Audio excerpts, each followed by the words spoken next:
Oh, my God. Can you just leave me for a moment, please? I will get what I can, but there's a huge change in the running order here. Stand by, VT20. Stand by, TX. A, B, C, and D in that order from 5 seconds. 9, 8, 7, 6, Run VT20. 5, 4, 3, 2, This is BBC 1, 0. This is BBC News at 100. For a century, we have been bringing you the biggest news stories from here and around the world as our journalists witness some of the most historic moments. From Richard Dimbleby, the BBC's first war reporter who broadcast from RAF fighter planes during World War II. The bombers of the main force are now streaming in above and below us. As we drive steadily over Cologne in a dead level straight line, the German flak is winking and flashing. To Kate Adie on the scene as Chinese troops fired on protesters in Tiananmen Square. After hours of shooting and facing a line of troops, the crowd is still here. They're shouting, "Stop the killing and down with the government." And who can forget Michael Burke's reports from Africa as he revealed the full scale of the famine in Ethiopia. Dawn, and as the sun breaks through the piercing chill of night on the plain outside Coram, it lights up a biblical famine. His reports were a watershed moment that led to this.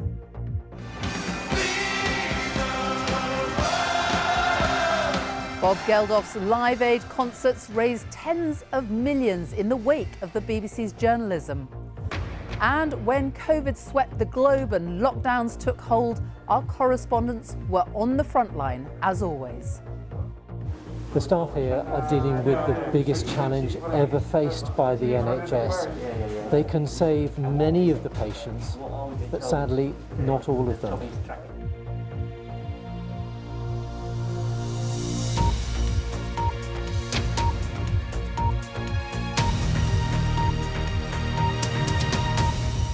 Hello and welcome to BBC News as we mark our 100th birthday. And what a century it has been. Technology has revolutionised the way we bring the news to you. But at the heart of it all, our job remains the same. And that is to bring you the news that matters when it happens. So let's go back to the very beginning when BBC News was born and radio ruled the airwaves. 2LO Marconi House, London, calling. Hello CQ, this is London calling. When the BBC started in 1922, the news was broadcast through only one medium, the wireless. London calling. Here is the news. Then radio bulletins were read by men. Well, since then, the voices and faces of newsreaders have changed. During the Second World War, the BBC played a pivotal role in reporting the news, both good and bad. Richard Dimbleby was a familiar and trusted voice for millions of people. Here's his radio report from 1945 after entering the Belsen concentration camp with British forces. Just imagine what it was like hearing this at home. I passed through the barrier and found myself in the world of a nightmare. Dead bodies, some of them in decay, lay strewn about the road and along the rutted tracks. Inside the huts, it was even worse. I've seen many terrible sights in the last 5 years, but nothing approaching the dreadful interior of this hut at Belsen. Today is Victory in Europe Day. Richard Dimbleby was also the voice of the nation as the war ended. Mr. Churchill was coming out again. Now listen, the band is playing Land of Hope and Glory, and the crowd is singing, and this suddenly has become a very moving moment. Will you listen, please?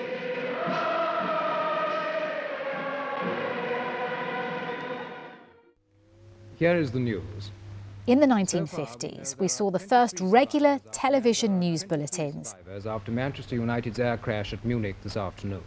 And amid slow flurries, when this BEA Elizabethan, which had been chartered by Manchester United.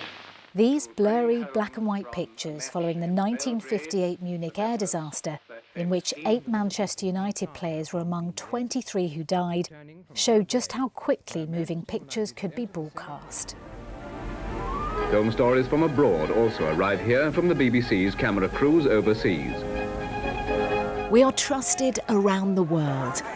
Standing on top of the Berlin Wall, which for years has been the most potent symbol of the division of Europe. Mr. Mandela, James Robbins, BBC News from London. Can you describe your emotions as you came out of the prison? I was completely overwhelmed. Not always welcome. Thank you very much, Mr. President. Where are you from? BBC. Okay. Here's another beauty. But they're at critical moments. After hours of trying to make their way in, they've finally done it. Protesters have pushed their way through the gates of the Prime Minister's office, and they are everywhere. I've worked for the BBC for over half the time it's existed, and I've spent almost all my career covering international news. This is Kyiv in Ukraine. The job can be pretty dangerous. Far too many friends and colleagues have been killed or injured in the course of their work. But we perform a crucial role, giving an impartial account of what's going on and why it matters to you at home. In 2003, a convoy I was traveling with in northern Iraq was bombed by mistake by an American warplane. 18 people, including our translator, were killed. You may find this and some of the other reports upsetting. We reached a crossroads. Then, out of the blue, the American plane attacked.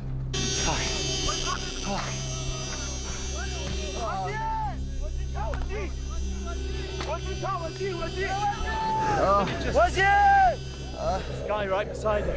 You're right. The ammunition and rockets in the wrecked cars began exploding. The bomb had landed only 10 yards away from us. I even saw it fall.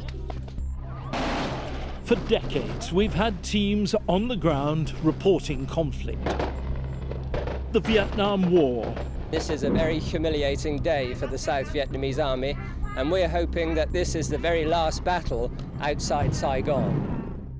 Battles between India and Pakistan. Well, we haven't been here for more than 7 or 8 minutes at this airfield, and in that time there have been 3 strikes. This is the 3rd one coming over now. There's the big guns firing, and there's a Sabre just gone overhead. With British forces in the South Atlantic. Argentina has invaded the Falklands. I'm not allowed to say how many planes joined the raid, but I counted them all out, and I counted them all back. America under attack. Steve, I understand that you were in the World Trade Center when it was struck. I was on the ground floor of the building. There was a huge bang in the yard which separates the 2 huge towers which are the World Trade Center. Seconds later, there were 2 or 3 similar huge explosions, and the building literally shook. And a tragedy abroad which moved many at home. An early morning car crash in a Paris underpass ended a life with more than its share of pain and courage, warmth and compassion. In 2022 in Europe. We're live in Ukraine as Russia invades in a major military assault by land, sea and air. Civilians are supposed to be protected by the laws of war. Russian shells were very close. Good luck,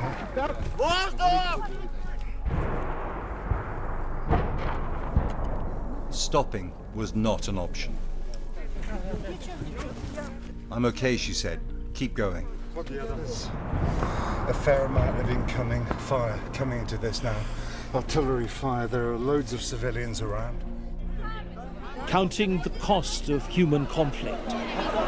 So the women and children are being pulled from the crowd on the stairs now so that they can board the train. The police, again, are outnumbered, but they are doing their best. I've seen them go down there into the crowds and try and calm people. But it's very, very difficult given the volatility of the situation. And the impact on the most vulnerable. 5-year-old Malik is slowly getting used to walking. She lost her left leg when her home in Syria was bombed last year.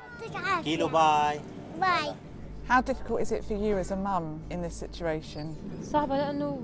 It is difficult. Our place and our caravan, they are not fit for living in. The dispossessed of eastern Congo. The scene here now is absolutely chaotic. Children are being trampled in the rush as people push their way through the gates. We saw youngsters in distress and helped drag them to safety. Another terrifying moment for children already traumatized by conflict. 2 rows of concrete blocks are now home for 38 families. Crude metal roofs don't keep winter snows out, and they don't keep anyone warm. The children are everywhere, and you see them there. Their hands are freezing, and their teeth are chattering. They're so cold. We all live in an age of non-stop news, with information literally at your fingertip. And we have news teams right across the UK, chasing stories, checking facts, reporting accurately and fairly. And I have a vague memory of being about 5 or 6 years old and seeing television reports of a real disaster that had happened in a village not far from where I lived. It's now feared that nearly 200 lives were lost when the coal tip at Aberfan near Merthyr Tydfil slid forward today. It engulfed an infant school and a row of houses. And still it goes on, the never-ending search for the bodies of the men, women and children who are buried down here beneath the slurry and sludge. And it's attracted rescuers from, well, all over Wales, in fact from England as well. They're streaming across the Severn Bridge from Bristol, offering their services. And Bill, if I can ask you to come in for a moment. I know you just this moment come up from what looks like Dante's Inferno down there. What, in fact, is it like? I think it's absolute hell, because men are working knee-deep in liquid slurry, trying to dig out the kids from the school. Where did you first hear about the tragedy? I heard BBC News. In Northern Ireland, we covered the worst days of the Troubles. This is the reality of Belfast today. Bombs in the city centre, so much disruption, so many explosions. From time to time, you forget that it's become part of everyday life. And its hopes for a brighter future. An historic agreement for peace in Northern Ireland has been reached within the past few minutes. We can see pictures now from Stormont, where the leaders of the 8 parties which have been involved in the talks, together with the Prime Ministers of the United Kingdom and the Republic of Ireland, are announcing details of an agreement which is intended to end nearly 30 years of conflict and which have cost more than 3,000 lives. Agreement. The impossible was done late this afternoon, but done it was, to the delight of the Prime Ministers, their sad remembrance of the injured and the dead, their realistic hopes for the children's future. The Prime Minister announces the toughest restrictions on our way of life in living memory. From tonight, you can only leave your home for very specific reasons. We kept audiences up to date as the virus spread. Coughing can project small droplets up to 6 metres. The anguish of thousands who lost loved ones.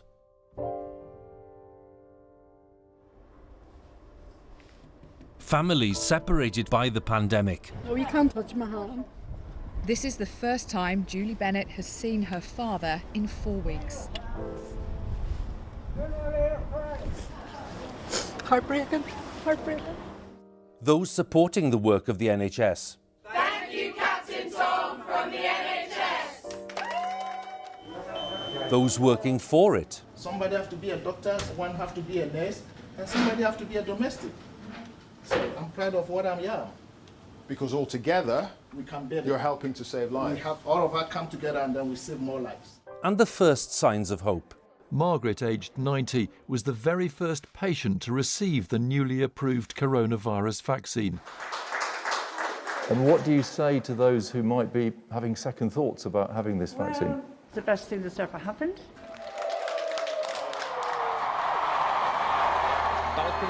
BBC News has brought the nation together for the major royal occasions. Lots of shouts from the crowd here. The weddings. And that's the reward. The jubilees. And the royal visits. Today, a unique moment with a very special royal guest. It is a great pleasure to visit the BBC today. I remember first coming to Broadcasting House with my father, the King, and my mother and sister shortly before the war. I came again with the Duke of Edinburgh just before the coronation in 1953. I was struck then, as I am now, by the sheer pace of change which has transformed your industry over the past 60 years. Years during which broadcasting has enriched our lives in so many ways. And the saddest of times. This is BBC News from London. A few moments ago, Buckingham Palace announced the death of Her Majesty Queen Elizabeth II.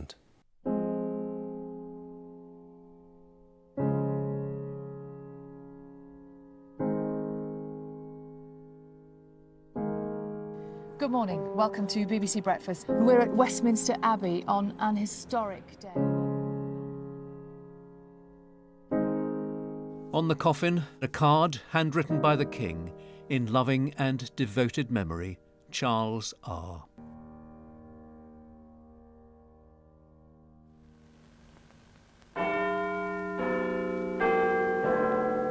From Lloyd George to Liz Truss, the BBC's political reporters have stood here, trying to record everything that happened behind that famous door. The choices made by prime ministers that affect us all, even life or death, and many decisions that made history. Sir Winston Churchill has resigned from the position of Prime Minister. He made the radio broadcast his own, but Winston Churchill was not a fan of TV. Mr. Harold Wilson is speeding towards London by train. We think we may be able to contact him by radio telephone. We're going to try. Mr. Wilson? Others soon saw the opportunity. May I tell you the result of the Labour gain this morning at Brighton Kempton? Hello, I seem to have lost you. Stuck to a tunnel. The BBC, Mrs. Thatcher. Crafted their sound bites. Where there is doubt, may we bring faith. And where there is despair, may we bring hope. What there are hundreds of members of the media who swarm around the Prime Minister. Had fun at our expense. And the idea from the Conservatives' point of view is to get the best possible Mrs. Thatcher, could I ask you to comment? Their cameras captured history. It's here, this is the microphone. Naturally very pleased that I got more. We saw power transferred. The Scottish Parliament adjourned on the 25th day of March in the year 1707 is hereby reconvened. So, Wales, after all that, has voted yes. And it is a very good morning in Wales. Yeah. Good morning from Brian Redhead and John Humphreys. It's Thursday. Testy conversations. Well, you've been a supporter of the Labour Party all your life, Brian, so I expect you to say something like that. Do you think we should have a 1 minute silence now in this interview for you to apologise for daring to suggest that you know how I vote? Did you threaten to overrule him? I did not overrule Derek Did Lewis. you threaten to overrule him? I took advice on what I could or could not do. Did you threaten to overrule him? The common market embraced. You see, yes is now showing at 67%. Then the EU rejected. The British people have spoken, and the answer is we're out. We saw them come. We'll have a new Prime Minister in that building behind me by Wednesday evening. And go. 100 years on. To serve the country I love.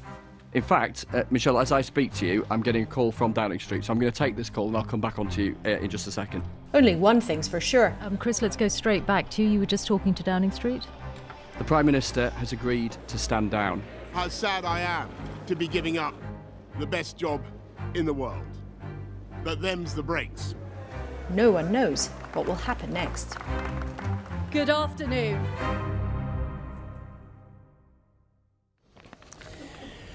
News bulletins on TV and radio are always done live. Now, most of the time, everything goes smoothly, but just occasionally, it doesn't.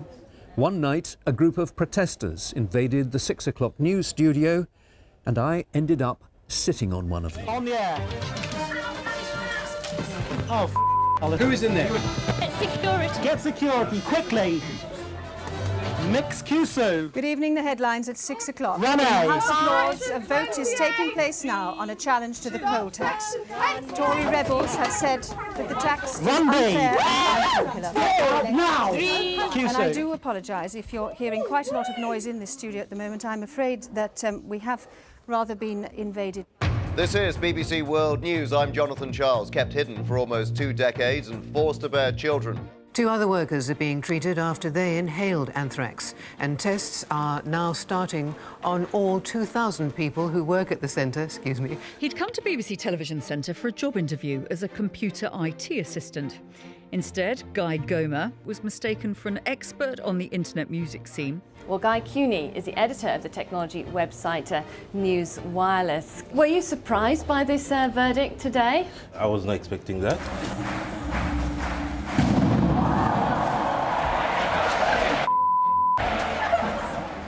Now, I'm pleased to say that we should be able to return to our news studio where we rejoin Nicholas Witchell. Well, I must apologise to you. We have had a fire here at the television centre. Causing problems in Derbyshire, Leicestershire and the Severn Valley, where thousands of acres are underwater. Sorry about that. Good evening. You're watching BBC News 21. Now on BBC News 25, 4 even. Oh dear, the lights have just gone out. Thank you for being a friend. Thank you for watching us every morning. Come rain or shine. And every evening to get the news where you are. Don't forget us on the radio. After all, it's where BBC News first started. A huge thank you for listening to news and views on your local radio station. اینجا در سرویس جهانی BBC اخبار را به 40 زبان منتشر می‌کنیم. Thank you for trusting our impartial online reporting and analysis. And for watching our BBC News social videos. We broadcast right across the generations. I won't pretend it's been easy, but we've enjoyed it, and I hope in some way that you've enjoyed it too. What a century it has been, ever-changing. The one thing that remains the same is that you, our audiences, the consumers of BBC News, are at the very heart of everything we do. So a big thank you from everyone here at BBC News. And that's all for today from the news studio. So from me, good night. And this bit seems to be the end.